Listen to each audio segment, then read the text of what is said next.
Hello everybody and welcome back to another brainstorm. So today we're going to be talking about diffusion, which is a very important process which you have to know about for your GCSE exams.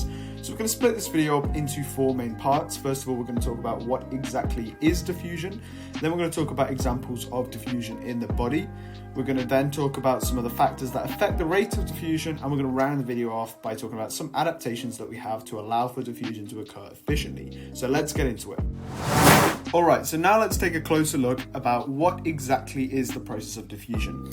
So here I've written out a 5-step definition, and trust me, if you learn the different points in this, you will not drop any marks on a diffusion question in your exam.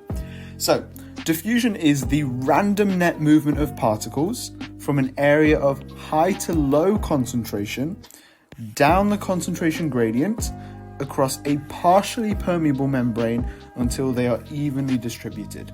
Now that does sound a lot, but what we're going to do is we're going to break that down and explain all the different parts. So first of all, we said it's a random net movement. All we mean by that is that particles don't trundle their way over from one area to another. They're moving randomly, and it just so happens that diffusion takes place. The next thing is particles move from high to low concentration down the concentration gradient. So what do we mean by that? So if we take box A is an area of high concentration. What this means is that there's lots of the particles that we're talking about in a given space. If we take box B, for example, this is a low concentration. There isn't many of those particles in this space. So diffusion is the process by which particles from A are going to move to B because B has a low concentration, and they're going to keep doing that until there is round about the same number of particles in A and B, and that's what we mean by an even distribution. Now, what do we mean by this term of concentration gradient? Basically, concentration gradient is a measure of the difference in concentration. So if we've got an area of very high concentration and very low concentration, we're going to say that there is a great concentration gradient. But if there isn't much difference in the number of particles, we have a low concentration gradient.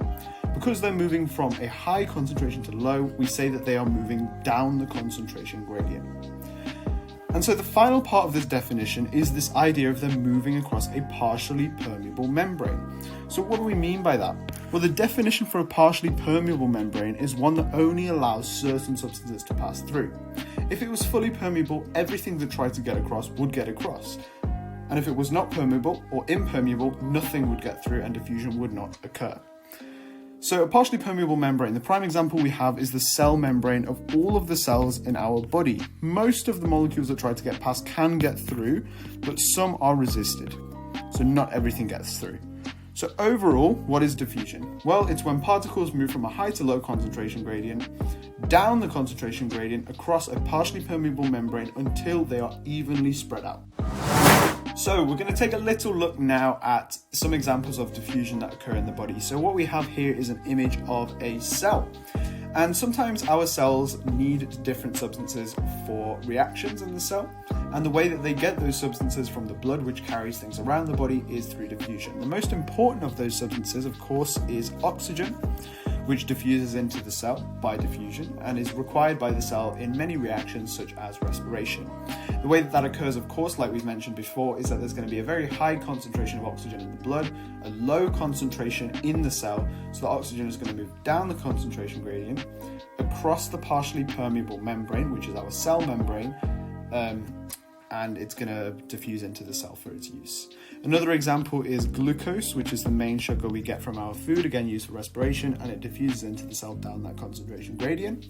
We also have certain hormones, chemicals, and other nutrients that we can get from our food, like lipids. Our cells need those for reactions too, they diffuse in.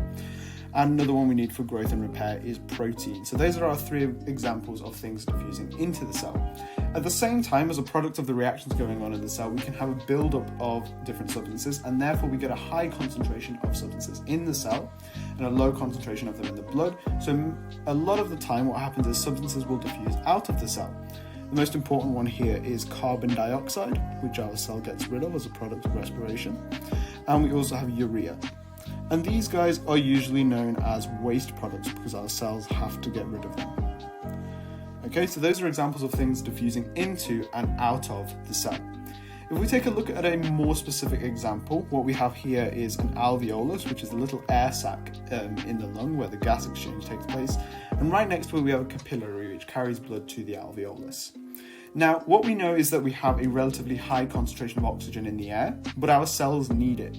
So there's a low concentration in the capillary. So what's going to happen is oxygen in the capillary, which we breathe in, is going to move into the blood, down the concentration gradient to be transported to the cell. In a similar fashion, the blood is going to carry carbon dioxide to the alveolus, which has a low concentration of carbon dioxide. Carbon dioxide is going to move down that concentration gradient and move out of the cell. And gas exchange is the process of oxygen moving into the body and carbon dioxide being removed from the body. So we've seen two examples of substances diffusing into and out of the cells of the body. Alright, so now we're going to take a little look at some of the factors that affect how fast does diffusion occur, which for us we're also going to call it the rate of diffusion for the purpose of this video, and you'll see that word crop up in your exam. So the first factor that affects diffusion is temperature. What we find is that when we increase the temperature, we are also going to increase the rate of diffusion. Well, why is this? Because when you increase the temperature of any substance, the particles begin to move around faster. So remember that random net movement that we were talking about, that's going to occur a lot faster. So particles will be more excited and they'll move across that membrane a lot faster.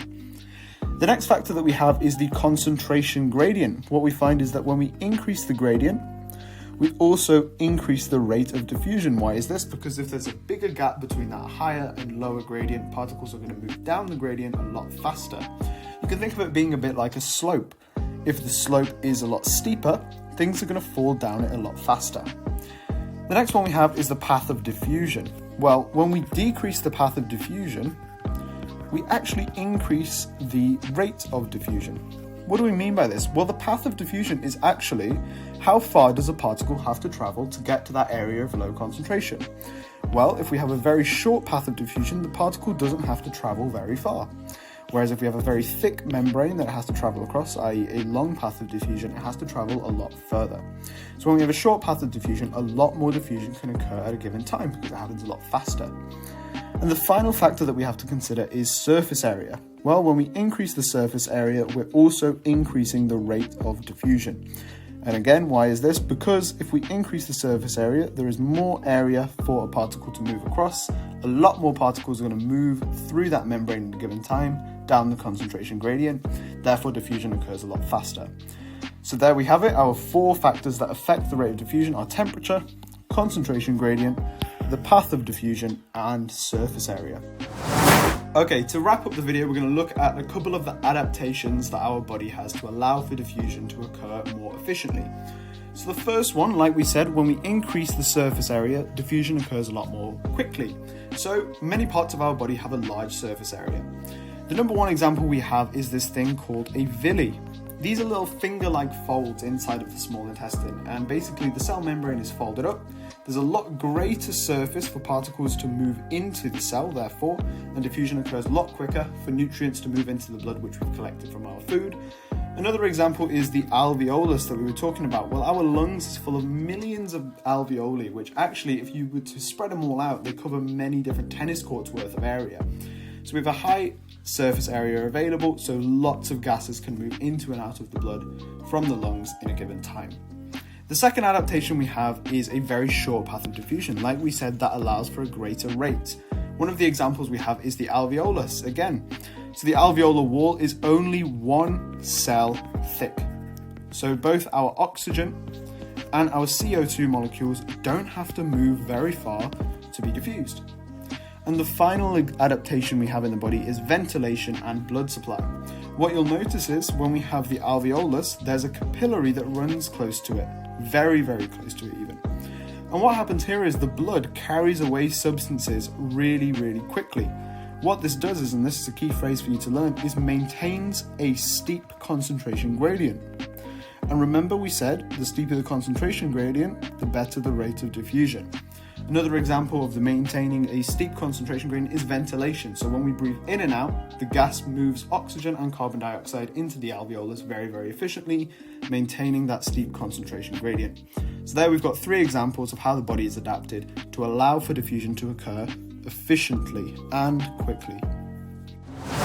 And with that, I'd just like to say thank you guys all for watching. Please make sure you hit like and subscribe if you enjoyed the video, and I'll see you guys soon.